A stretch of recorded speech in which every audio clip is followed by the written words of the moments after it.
black rat snake. I'm Victoria. I am a barn swallow. I'm Eriq Garcia. I'm a prairie leopard frog.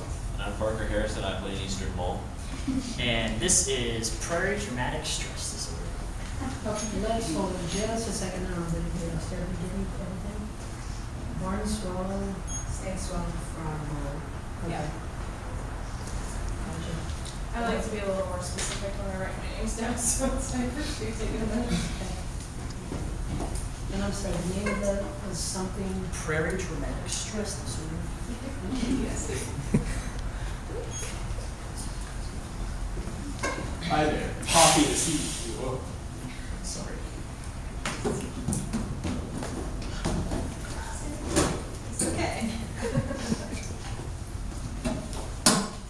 Now, everyone have a seat.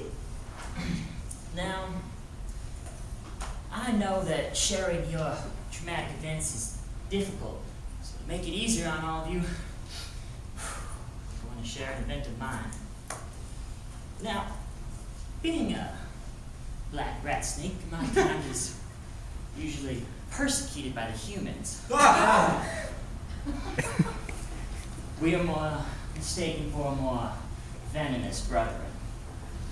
I've had 13 die due to this, 13 siblings die due to this. I hatched from a clutch of 20, which is quite substantial for my mama. May she rest in pieces.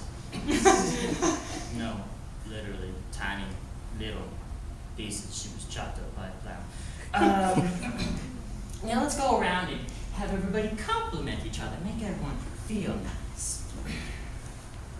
Let's start with you, Missy. Well, first off, black rat snakes you just shed because those black scales just looking so fabulous and shiny. And leopard frog, I just love those green spots on your dark green skin. It's so nice and slimy. It's kind of gross. It's not slime, it's mucus. I secrete it to keep moist. Black rat snake. Aren't you a famous triathlete or something? Well, thank you for noticing. Us black rat snakes are quite well known for our ability to quickly slither away and swim and climb trees.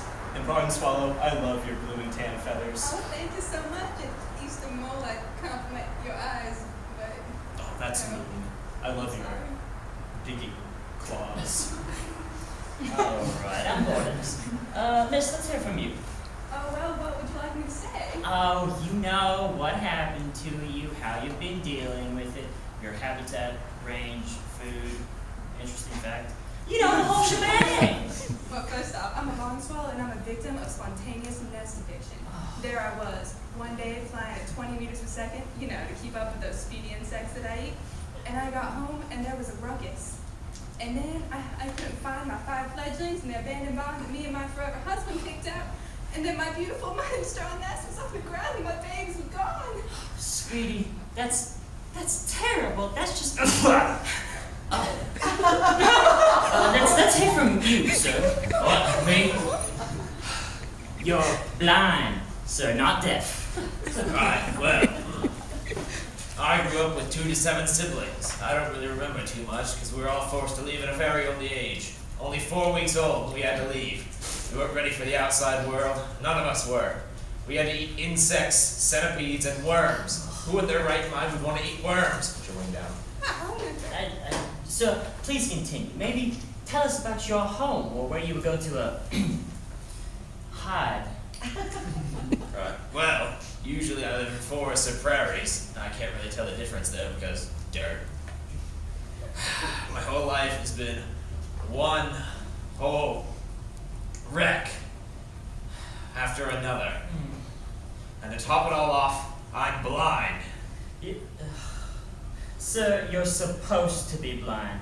You even use your eyes to hunt. You have one of the strongest senses of smell in the animal kingdom. Thank you. Excuse me, I'm feeling a tad left out and thought I'd just hop in. Alright, I guess we can hear from you.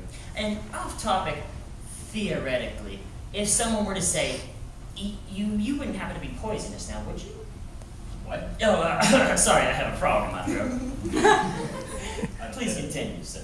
Please continue. As I was about to say, I woke in the morning and I stepped outside and then I took a deep breath and I hopped real high and I said at the top of my lungs, sorry, practicing for mating season. Spring is just around the corner. And I'm going to have 6,500 offspring, assuming they don't get eaten. Anyways, as I was saying, I woke that evening and I went to go grab a bite to eat. I'm nocturnal, I'll eat just about whatever I can overpower. But I started looking around and I couldn't find any other leopard frogs in the area. I live under a cozy rock on a farm near a stream. You'll have to come visit sometime.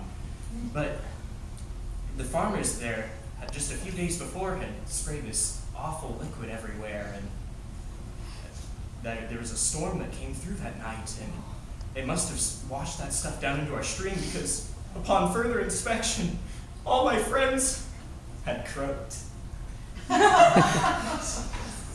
You know, using humor to deal with your problems is not actually dealing with your problems. This is a safe place. You can express yourself. I'm sorry, it's just... Wait, you writing this down? Yeah, just notice, Hold on, let me see that. Yeah, let us see. What's the big deal? Yeah, somebody tell me what it says. Oh my god. It's a cookbook!